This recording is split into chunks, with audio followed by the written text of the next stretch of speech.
Hi, and welcome once again to our show In Our Teens, a show that brings together parents, teenagers, and experts to help us understand the remarkable journey of teenage. In our episode today, we are going to discuss careers and different streams of journalism.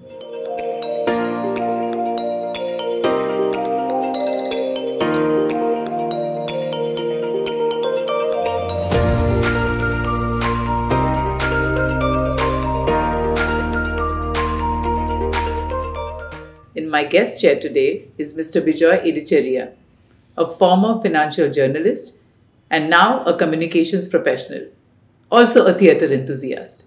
आइए उनसे बात करते हैं. Hi Vijay and welcome to our show In Our Teens. Thank you, Mansi, for having me. Really appreciate you having in our guest chair today. Thank you. So Vijay, when I say journalism and teenage, what is the first thing that comes to your mind? Okay, so I wanted to be a writer for most of my life, and I thought that the one way that I could be a writer was by reading. And during my teenage years, I basically spent most of my time reading fiction, non-fiction, everything that I could get my hands on. But every morning you had the newspaper and the world coming to you on a platter. Yes. And that was my entry into journalism. And this started when I was fairly young. When 8, 9, 10, when my dad would finish, I would start the paper from the back. I would read the sports section and move forward, skip the business section, ironically, which is what I do for life. But that's how I started reading. But during the teenage years, you start realizing that there is a lot happening in the world beyond you. And it literally becomes a portal into that world. So I think in the teenage years, you start realizing that your worldview was limited. But journalism gives you an outlet into the bigger, broader portal outside of that. So I think this is the period where people get aware, get woke in some senses, but that's the teenage period where we must ensure that people are reading. And, journalism is that route where they can, look into that world. Vijay, this was the stage that you're talking about was so many years, Correct. behind. Today, world has moved ahead at a larger pace. So today, I would want to ask you that when you say reading skills for today's teenagers, then how would you say that, obviously there are books, but there is no hard copy of the newspaper where, which is lying and probably you just pick it up and start reading, Today you have to make an effort, although it's on your cell phone, but still you have to make an effort to go to that app. Correct. And, update yourself with what's happening in the world. So how you think a teenager today can enhance writing and reading skills, and also how schools can help them in specializing in this skill? So let me separate that into the school bit first and, the other part of it, the skill part of it separately. In schools is when most of us did all our elocutions. Yes. Most of us did speeches, I remember participating in all kinds of competitions and then getting to go to the district level or getting to go to the state level. And that was your opportunity to try and get better. We didn't realize that what we were doing is improving our reading skills, our writing skills, because if you had to give a speech, you had to read. If you had to give a speech, you had to prepare for, all your content and everything. You had to be able to write it down in a manner that could be understandable. All of this was extremely, extremely important in becoming, the skills that led to me becoming a journalist eventually. Today, many of the schools tend to focus so much on, easing the pressure and stuff on the kids. But at the same time, there are some core things that we are missing out. Should the kids not have pressure? Yes, we agree to that. But there should be things that give them an outlet to express themselves.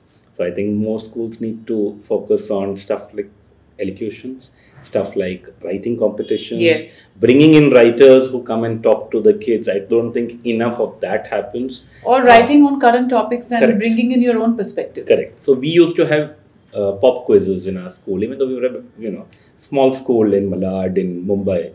We used to have one of our professors would come in and teachers would come in and say, okay, 5 minutes, just pop quiz. And it was not even her subject. She would just do it for us. Today I go back and I realize she made us read. Correct. Because we wanted to get, the answers. And there was nothing to get out of it. No stars to be won or anything. Just bragging rights. Okay, this row won. This bench won. That was it. That was the competition. Yes. And we now look... But that was your ticket to excel. Correct. So that is on the schools part. I think there is enough opportunity and the schools are much better equipped to find talent, encourage talent. I think there should be a little more concerted, thought out effort in doing that. On the second part, when you spoke about today's reading, yes, I agree. We live in an attention deficiency economy. So, you're reading and there's a notification. Yes. You're reading and there's a notification. So, which means that you're automatically getting plugged into another universe. Yes. I'm still old school in the sense that I say you should still read an e-paper over reading on an app. Correct. Because in an e-paper, you know what should come on the front page. You will know that, there are miners who are there, in a tunnel, and that's an important news for today. But if you're reading only based on what algorithms on social media are telling you, they will tell you, you read about films, so you'll get more information on films. Correct. So don't let the algorithm lead you into the writing. So I think there should be an effort, both by parents and by the kids, to read about things that they're not interested in, which will broaden their horizon. Otherwise, you will never read about finance because you will skip that page. In my hard copy, the page existed whether I read or not. The sports page existed whether I read or not. But in an app, I just don't choose that section. So I don't go into that universe. What if I actually am interested, but I'm never going to click? I think in that, it also comes down to parents. I make sure that I have a young kid who's 7.5 and one very young. But for my son, I make sure that he sees me read a paper. He asks me, Appa, what does this mean? It's very important that they see you read. I think on the parents, this comes down to, especially in the early teenagers, when there is still a little more time, when you get into your 15s, 16s, that board exam pressure start kicking in a big way. But in the early teens, they need to see you read. If they don't see you read, they're not inclined to read. And you should also guide their reading behavior. A lot of my friends come to me for book requests for their kids. So I often enjoy the fact that I'm curating book sets for my friends' kids. Because I know that if they start reading today, then they will keep reading. Correct. If you don't start reading, it becomes very difficult to pick up that habit at 25 or 30. Suddenly you're like, why are some people doing better than me in my careers? Most of my career has been built around the fact that I read an extra newspaper. I asked an extra question as a journalist. At the same time, when it comes to skill set, because there was so much access to things that I like about Cold War, about whatever. How do I know? Because I read a book, mostly a fiction book. But I think that is it. Shut down some of the notifications on your phone, especially if you're going to read, because otherwise that will be a problem. Which I take away from this conversation is going back to hard copy newspaper. Yeah, I wish. From today onwards. Because this is such an important thing. Like if you're looking out for journalism, then you should know the placements of your headlines. You should know what is more important and most relevant to be on that first page. So when I read 5 newspapers, one of the things I always say is, did all of them take it on the front page? Then it is very big. Then it is very And what important. makes it to the front page? Correct. So when I talk to journalists, when I teach journalism schools, I always say, if you want to be on the front page, but you're reading on an app, you're not a consumer of the same news that you want to produce. Correct. So you will never be a good producer of the news. So it's an important way of looking at journalism also in the sense of, how do I get there? To get there, I have to first consume properly. Correct. I think and consumption should start early so that it becomes part of your core thinking.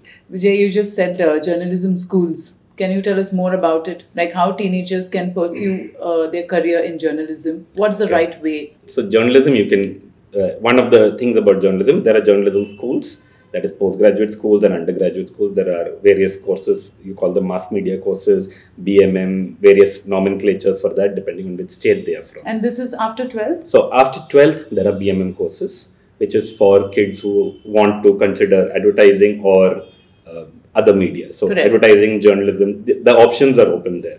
Post-graduation tends to be specialized. So you can do a full mass media course, which will cover everything, or you can do a journalism course. You can advertising course or a PR course or a event management course. All of these fall in the broader category, or a radio course, for example. All of these fall in the broader category of mass media. Okay. When you are doing an undergraduate course, the idea is to give you an exposure to all different types of media. You may think you want to do journalism, but you actually realize your aptitude is for advertising. It's still in the media space. So advertising is copywriting. Copywriting. Copywriting, scripting, all of that you will pick up along the way. Same thing applies. You may think you want to do ad, but you realize you're actually very interested in the world outside and you want to do journalism. So you have the choice, and at an undergraduate level, you have that choice. But before you even get there, some of the things you should know is, for a journalist BMM degree, you can go in from an economics background, history background, science background, engineer background, MBA background, whichever way it is, because whatever you know, you can use in the kind of journalism you do. Correct. So if you know about auto and whatever, you can become a good, reporter. You may be an auto engineer, for example. You can become a great automobile reviewer. You can write very good articles on need for safety norms. So that's an important thing. If you are an economics student, you can write very well on policy. I'm a literature major. I used to look at all stories from a story perspective. Correct. So I wouldn't take it from, oh, this is finance or this is something. I would always say, ये story hai. Story kaisa bolna hai. So in that, I will learn the language of finance. For example, when I had to report on the 26/11 attacks, and I was a journalist at that point, writing for a finance wire, I had to learn the language of reporting, the manner of doing sourcing at that point of time on the field, because none of us was equipped to do that. But the fact that you have core empathy, core basic skills, you ask questions, you learn that you have the right to ask questions as a journalist. You're not afraid of asking questions. All of those become part of your skill set. So when we do journalism, you bring in whatever your skill set is, but journalism will tune it into that. So your courses that you do at BMM or at the postgraduate level are meant to train you. And then obviously when you just start joining a company and start reporting on something, you become a subject expert on that issue. So your pencil gets sharpened that Correct. much every That's single on-field day. specialization. Sure. That you can do Of course. while working. While working is when you pick up the nuances. No matter how much we know in theory, when you work, you realize, oh, the practical application is different. This is how you need to do it. I would always encourage students to go to a newsroom. As much as possible, when I teach postgraduate level, I try and take them to newsrooms because you need to see a newsroom. You need to understand how a newsroom looks. It's very cool to say that, oh, this is how a shoot happens, or this is how you write a story. But when someone explains how they went about writing a story, or you see someone doing it, you see someone making a phone call to a source and then navigating that conversation. Sir, itna bata, sir, thoda aur bata dijiye, sir, ye. That is a great entry point into them realizing, oh, I need to have these skill sets too. I can't just be a subject expert and think sab mere se baat kar lenge. I need to know how to ask a question. I need to have personality that will make sure that that person responds to me. But anyways, at this level, at the teen level, what you can do is focus on your ability to read, focus on cutting out a lot of the clutter that we tend to have. A lot of our time tends to get consumed by the immediacy and the recency of things that we want to do. You need to start getting a little more focused. If you think you want to do ad or mass media or any type of film or any of that, you start needing to know the language of it. And once you start going in that direction, whether by reading newspapers or by seeing good ads or by watching good movies, whatever the direction you want to take, you don't realize it, but you're training yourself at that point. Correct. So, Bijoy, because you said social media, so social media influencers, financial influencers, how much do we need to trust them? Okay. So, I don't want to go down the road of talking about social media influencers and stuff, but all influencers have followers. Okay. I don't think I'm a big fan of the word followers. I think we used to, when we started off on social media originally, we used to have friends. Now we have followers. When you talk about followers, these are people who are believing that what you are saying is the truth. Consistency of people who say and what they say, and whether they have changed their mind or whether they are just representing some brand that they are trying to sell a product to. Most people who are influencing are trying to sell a product. My problem is fundamentally that with this is obviously my personal opinion on this. I think we need to reach a point with these people where they build a track record. Correct. Too many people are coming in, becoming famous very quickly, doing their thing, and then they start selling products. Then you find out that many of them don't have the necessary experience. Many of them have lied about their abilities or what they have done in terms of, trading and stuff.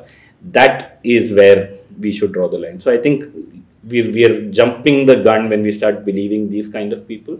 But it also, for me, the symptom of this is that there seems to be a lack of good quality information available.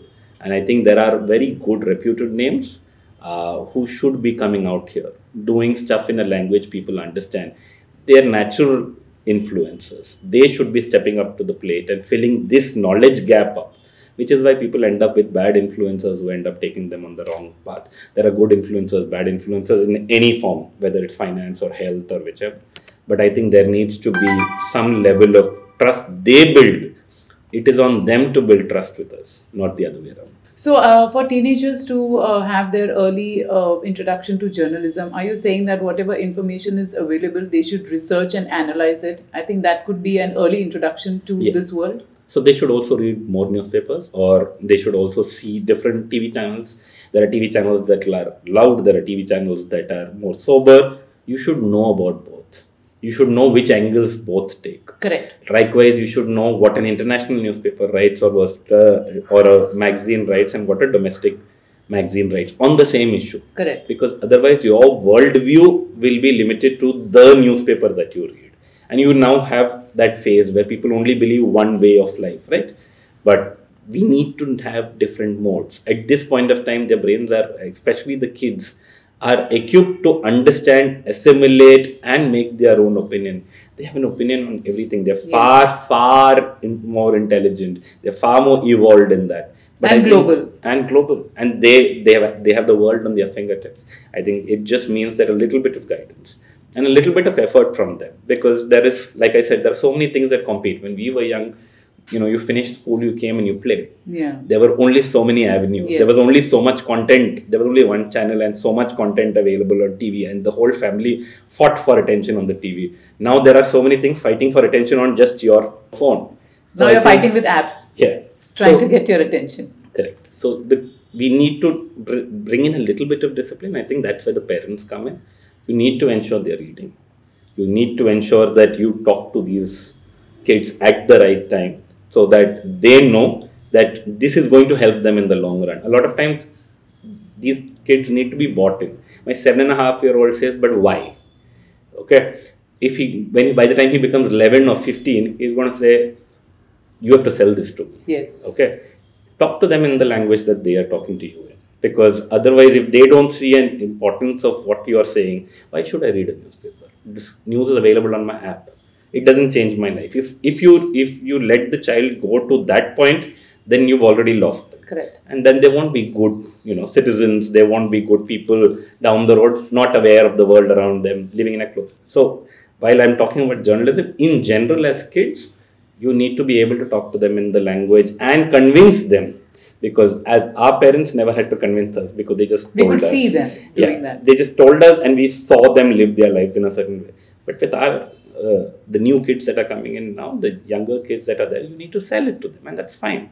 We do enough of that. So the point is to guide them in that direction with our behavior, but also telling them why it matters. Correct. So for parents, it's practice before we preach. Correct. Vijay, a little going away from the topic of journalism, I want to ask you about career as a finance analyst. Okay. So, like I said, I'm a lit major and that, but because of my access to so many intelligent people, I used to say that journalism is the sum of all the smart people that you talk to. So I talk to smart people and then I write based on what they all say. Yes. So my job is just to, be a vessel over there to tell them. A lot of the smart people that I spoke to would be the good analysts are the ones who not only know the theory, but take the effort to read. Correct. So whether it's a good analyst, any professional in that space is the guy who takes the effort to find out a little bit more. So if the company is based out of, Maharashtra, this person would go and take the effort of reading a Marathi newspaper from that area to understand whether there have been any pollution curbs of these people. So a financial analyst basically is a great opportunity for someone who wants to go in depth, but they also have to have a lot of rigor. It means that you need to know the language. So you will need to have an economics background, or you will need to have that rigor already, but you also need to have a lot of research rigor. Correct. So a financial analyst needs to be able to look at charts, needs to be able to look at data, needs to be able to look at news. They're also in some sense, they do the same things that journalists do, except their intent is to help people understand the market, understand the stock, whether to buy or not. Correct. So the difference between a financial analyst in this space and a financial journalist is a journalist has to tell what the story is. A financial analyst will analyze it and try and figure out what it matters for the companies. So their role is they tell a different type of story. There is a great opportunity, especially because India is growing. More people will be moving from just keeping money in bank deposits to moving to mutual funds here, to moving to equity markets where they trade directly or to futures and options or other forms of investments. This is the natural transition that all economies do when they move from developing to developed.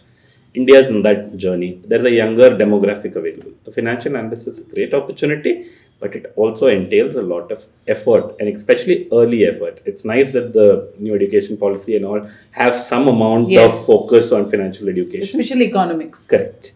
And I think that's a good entry point. But obviously curriculums should continue to evolve because markets evolve like this. Yes. So financial analyst needs to be, like a journalist, very rigorous. Good financial analysts are the ones who take in the effort to do a lot more research. I think that separates them from people who do it just to make a little money. Correct. Vijay, the positive part about the changing or evolving education system is like we were introduced to economics in 11th standard. Correct. Children today are getting introduced to economics and business management as early as 8th standard. Correct. So that is also helping them understand what they are reading. Yes. It's extremely important that they know about the world of money. Yes. However it is, because if you can't understand that there is, money moves the world in some sense. Is it the only important thing? No. But we need to know that language. And I think people should, kids, the earlier you explain to them why these things matter, the better they will be as citizens. Once you get into economics, you have to get into politics. If once you get into economics, you have to understand how the world moves in terms of finances, in terms of how money flow happens. Basically, you're understanding the system. Yeah. So all of these are connected, interconnected. And once you do one thing, once you trigger that thought process in a child's brain, they now know many more avenues to, for example, be a financial analyst. That's not even a profession we thought about. People wanted to do commerce and become chartered accountants when we were younger, or people did, arts and did, teaching jobs, or you did science and you became an engineer or a doctor. Those were the options that were available. Yes. The earlier you bring in kids into economics and financial education and stuff, the better it is for them, because they will be able to navigate the world that is much more diverse today, so many more options. And I think it is extremely important. I know so many people who are now already going through those phases, and they studied economics very early because their curriculums, were different from ours. They are much better reporters today because they have been living this for the last 15, 20 years. Yes. So they have a head start on the world around them because they started earlier. So I think that's just it. If you get, like I said about reading, if you get them interested in the world of finance when they're still impressionable, that means that you give them the opportunity to fall in love or not. Yes. Okay, there are lots of people who will not, that's fine. But at least give them that opportunity to. But at least give them the opportunity. Yes. It's so important to. I talk like this, I'm a lit major. That's the funniest thing. But the world of finance, because I look at it from the perspective of a common person. So I write stories also from the perspective of the common person. It becomes easier. Even though I may be writing about something technical, because I think like a layperson. I think like someone who does not understand the jargon part. I write in that manner. And I think you need people from all streams, whether it's literature or economics or finance or an analyst. And they're all good journalists, but they come from different roads. And that makes journalism as beautiful as it is. Yes. And so competitive. Yeah. Getting your story, getting your source, keeping it, concealed. I always used to tell people. So, before we start, Vijay, do you go to the story or the story comes to you? Oh, both happens. Both happens. But earlier in your career, you go to the story. You go to the story. And once you build up a little bit of a reputation, then the stories come to you. And the example I was going to give, every single day, a journalist puts his name up on a story. He says, this is my story. This is my piece. This is my piece. And every single day, your reputation is up on the line. Yes. And that is stress. And also a responsibility because people trust that information that you're putting out. So when I teach journalism schools, I often say, listen, I'm going to treat you like adults. Because 5 months from now, when you are on the job market, somebody is going to read a story in a newspaper or see a story on a TV channel. They're going to trust it. They are not going to trust the story because you have done it. You so-and-so have done it. They're going to trust the story because the channel trusts you to have done the hard work to do this story, or the newspaper. Enough research. Exactly. And they will obviously vet the story. The point that I'm making here is there is a sourcing journey that you need to go through. early in your career. So stories you have to chase. You're always chasing stories, and the good stories are the ones that you chase. As soon as the episode airs, that I love it. Yeah. Vijay, we are in an age of, we are in a digital age. So initially we used to write down, papers, writing down. But today we have so many apps who can correct our writing. Correct. Who can correct your grammar, who can give you stories like pop-ups. We are in the Sure. pop-up world. So how positively we can use these apps to upgrade our writing, and how a negative impact of the same can harm a skill that we are developing. So let me tell about just the writing bit and then the app bit. On the writing bit, I think most journalists, most people who want to be good writers should switch off the Grammarly, should switch off their whichever kind of software that you use. So on your writing product or whatever, you switch off your your spell count, your word check. You switch all of that off, and then you start writing. Once you finish, okay, if it's not a assignment based only on grammar, you then start your app. You then start your check, and you check, because then they will tell you errors. When you see an error, you learn from that error. Correct. If the error gets corrected by the software as you are writing, the comma gets added, the full stop is embedded, or they throw up a red line and you say accept one of the choices, you're not learning. So you have to consciously do that. So when I write, I tend to write on a note, even on my phone.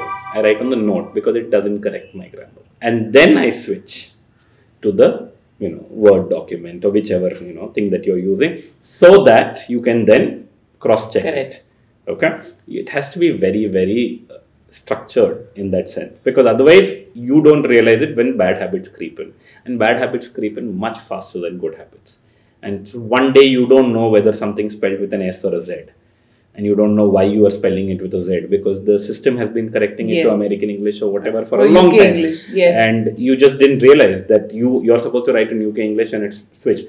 But you have to be conscious of that change. So that's an important part. That's where the software element comes in.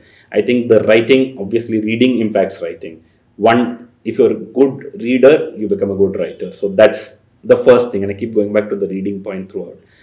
On the apps, because that's the base. That's the from base. That's from where everything is going to come. It's the feedstock. Yes. Without that, the writing just doesn't come. Yes. Okay.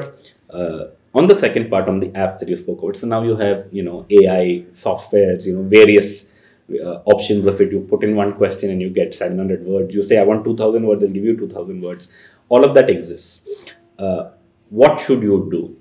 You should then realize that these softwares were based on information created by human beings. The other day I was using one of these softwares because we do a lot of analytics at our end right now at my current role also. So I was doing some analytics at that point. I realized that in a 500 word answer that has been thrown up, there are so many errors. If you look at the disclaimers that all these AI softwares put up, they tell you that, listen, this is best of our knowledge.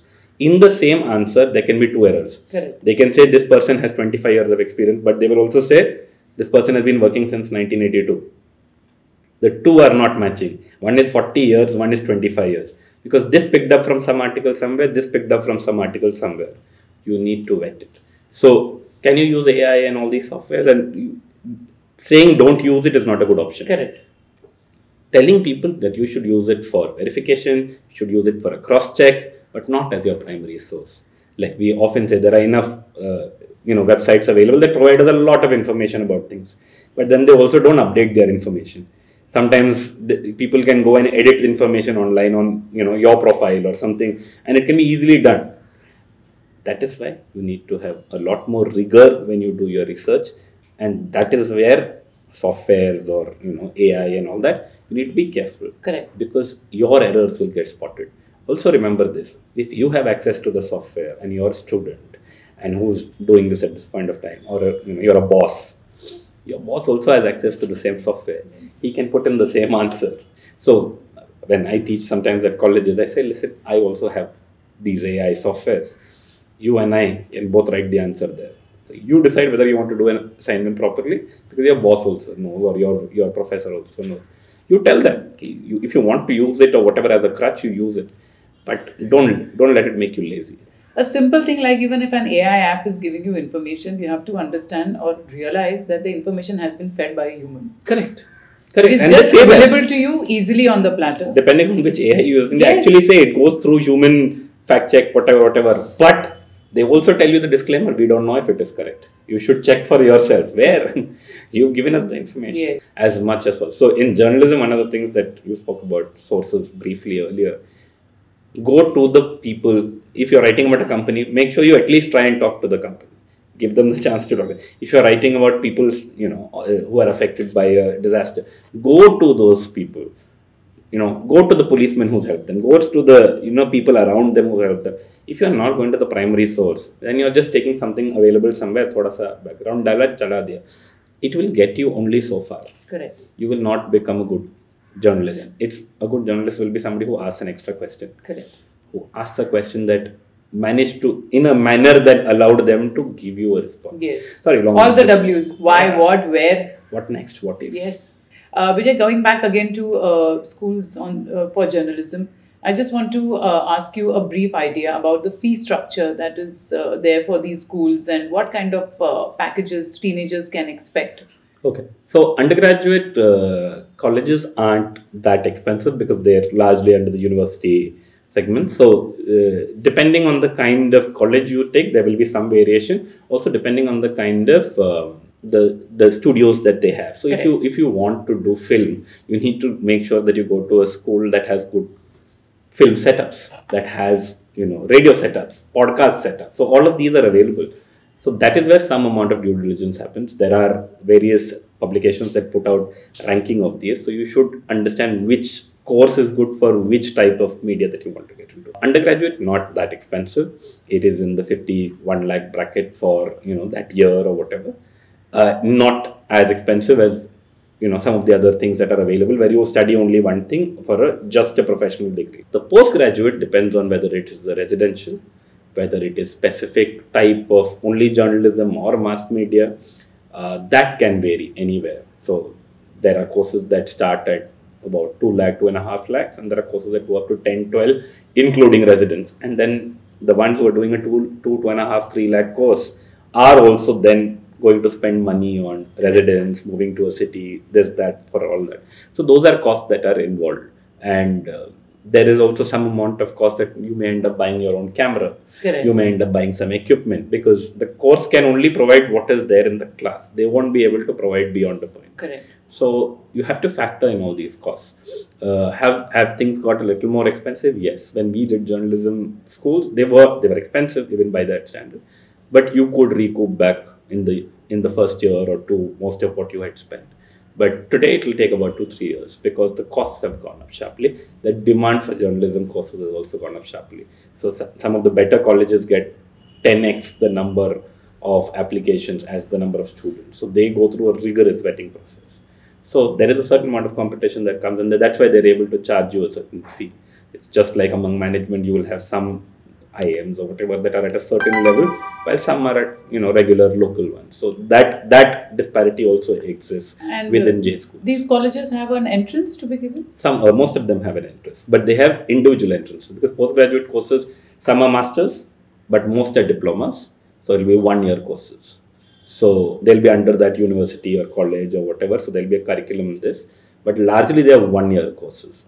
So they have their own entrance. And they have an interview round sometimes depending on how good the college is because they are trying to filter out as much as possible. Correct. So it can be quite rigorous. Yeah. And internship is usually 1-2 years. No. So internships, once you finish at these colleges, especially the better colleges, the placements start about 2 months before the course ends. These are on-campus placements. So on-campus will start, and many of the good colleges, everybody gets placed.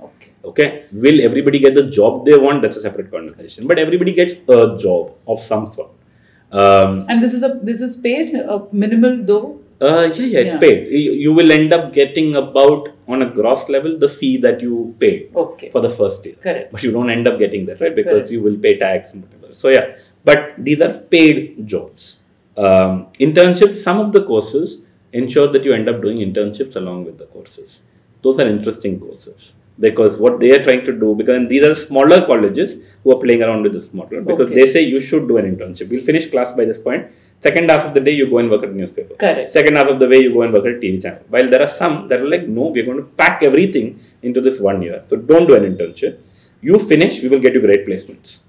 So both models exist. So that's your choice. That's your choice. And internships sometimes become paid. Vijay, a second last question before we conclude, because the last question is my favorite one. So I want to ask you, 18 plus youngsters, when we speak to them about trading and stock market, what's your advice to them? Okay. In general, I think people get very connected today to the gamification of the app. And this is my advice as a person, as an adult. I have nephews and nieces who are in their 18s, 20s, that bracket. So my advice to people when they come and talk about it is like, this is not a game. Okay, do not consider this a game. This is real money being used and traded and whatever. If your parents are doing it, they value the money because they worked for the money. Many times these kids have been given money and they're like, trade karke dekh lo. When that happens, you don't value that money. So that money can, so you think it's okay to play around a little bit. I would suggest that if you're going to, if you're interested in trading, there are enough mock dummy software that simulate these things for you. It's like flying. You don't actually go and sit in a flight and start learning, right? You sit on simulator for hours and hours and hours. If you're interested, read about the things that you want to invest in. Don't invest in the company because it has a great name. Okay, that we have seen enough great names collapse. Yeah. 2-3 years later, suddenly you find out that they were all built on frauds. Do research, okay, early on. And if you make a little money in your first trade, don't get carried away. Don't forget how much you want to start with or whatever. Broad suggestion to people is, when you're younger, you tend to take more risks. Okay. Be careful. Do not play that space. It would be better if you understand mutual funds and go through that, because in mutual funds, what you're doing is you're giving money to an expert and they are the ones trading and stuff. Yes. And then you understand how portfolio is. You read. But if you're going to directly trade, well, advice is free to give. My advice would be that start with mock dummy softwares and stuff, because it's not a game. You actually lose money that somebody has worked for, whether it's you, whether your parent, whatever, you can lose. And if you read the research around this, retail traders like you and me, most of us lose money on the markets because we don't understand the kind of stocks that we are putting money into. It doesn't mean that people don't make money. But when you try and play the fast game where I put in money and I quickly take it out, you end up losing money. Correct. Because you're trying to time the market, and market is a beast. There are so many people out there. Everybody has a view, right? So it's always better to be careful. This is my advice as a parent, as a friend, as whatever. It is real money. Please be careful with your money. Yes. Again, we come down to research and analyze. Always research. Would you give money to somebody standing on the road? No, same thing. You are now going to give it to a company you don't know. You're going to put money into a company you don't know. Correct. Simple logic. Bring it down to that and say, why don't I at least study about this company? Correct. Why don't I know who runs the company? Why don't I understand whether, they have been consistent for the last 5 years? If out of that, I will consider. Correct. But see, obviously, not a stock market trip, just general, broad advice. Please be careful. Vijay, last question, which is there on every teenager's mind, is essay writing. It's not related to journalism, it's just essay writing. And when they are being told to write 150 words, 250 words, 350 words, children literally write and then they go 1, 2, 3, 4, 5, 6. Yeah. But how do you eyeball it? Is that the way? So, general principle when we used to What's the mathematics behind it? No, what general principle when we used to do it is, I write about 6 words Correct. in a line. And then calculate. You calculate that. People generally do that. Essay writing is about leaving out. It's not. Pressy writing is about leaving out. So, in journalism also, it's about what you don't say. While you have access to a lot of information, should everything be at the top? So the same logic applies in essays. What are the things that you need to say? In that, if you are doing an essay, especially if you're doing an important essay like applying to a college or something, what are the things I definitely have to cover? 3, 4, 5 points. First write those 3, 4 points down, and from there you start writing. Because when you write those 3, 4 points down, you are actually in your head filtering out. Yes. So filtration is a process that should happen here. Good writers can do it here. If you are a young writer learning to write, you do it on paper. You write down those 3-4 points. Then you start writing down. Automatically, even of those 3-4 points, you'll think this should go first, this should go second. So you start sifting it out. So it's easy once you keep training yourself to do it. And Vijay, when you write a piece, how many times do you read it to re-edit? I am somebody who edits as I read. Okay. That's your... No. So I write, I edit. I write, I edit. Sometimes I start a sentence and I scrap the sentence. So that happens. That's a writer problem. Writers are blind to their own writing. All writers think that they write gold. You always need a second pair of eyes. Even after giving it to somebody else to edit, which is the normal process, whether it's your boss or whatever in a newsroom, then you start reading it. And after you have given it to your boss, it's a very weird thing. You spot all your errors. The minute you submit it, you're like, error, mistake, grammar, everything shows up then. I know. So I would always finish, give it one read, make sure grammar is fine, submit. And then I would read and I'm like, sir, wo mat lena. For me, that worked a lot. So yeah. Okay. And Vijay, do you believe in writing it's layman's language? Yeah. Or so some of the articles... Impressive vocab. No, not impressive. Sometimes you just have bigger words or the word is appropriate. If you're using a word to show off, the world knows you're trying to show off. Correct. If I use contemplate because I want to contemplate all the time, contemplate has a reason to be used. Correct. You're thinking. Use the word thinking. If I want to ruminate, it has a very different connotation. Yes. A word has its place. All of these. Do I know these words? Yeah, but most of the time you'll see me say think. Because that's the right word. That person is saying, I'm sharing my thoughts with you. So he's thinking. Not ruminating. Ruminating means a very different analytical process, or contemplation, a very philosophical process. All of these have their own meaning in that space. I definitely wrote in as much layman's terms as possible in finance. Layman's term in India is writing with emotion, ain't it? Yes. And Queen's English is writing, contemplating, ruminating, is it? No, not really. So Indian English is substantially evolved from where we would have inherited it from the British. I don't think they would recognize the way we write. Okay, because our schools have ensured that we've created our own version of it. But when I write, I would write it from examples. So the awards that I would have won, I wrote about RBI governor and Batman. And I wrote about him becoming a villain or a hero and using a Dark Knight reference. So I'm just using one example.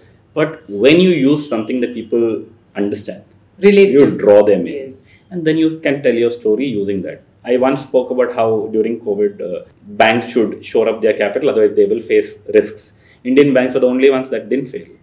Globally, you had so many large banks fail. Why? Because I used the ant and the grasshopper example to tell the story that we should be ants at this point of time because we don't know how long this winter will last. So you use the fable there to tell. I'm just giving a couple of examples, but my approach that's easily understandable. My approach was that I understand this language, so I will try as much as possible. And when I reached a certain seniority, I wanted to write those columns because I wanted to broaden the audience that can read that column. Vijay, it's been an amazing conversation. I would just want to tell our audience that this is early in the morning, 7 o'clock that we are shooting, and there's so much of information, it is absorbed and assimilated so well. Yes, thanks so much. Yeah. Thank you for having me. Thank you for being there on our show. And yes, largely this is for teenagers because there are so many aspects, so many different careers that you can think of and have a broader perspective. Thank you so much. Yeah. It was a pleasure to do this with you. Yes, thank you, Bijoy. And that's a little token of appreciation from me and my team. Thank you. And please come again. Yeah, sure. And let's have another early morning session soon. Thank you so much. Thank you. That's all we have for today's episode, and we'll be back with the next episode. Stay tuned and do not forget to like, share and subscribe. Namaste.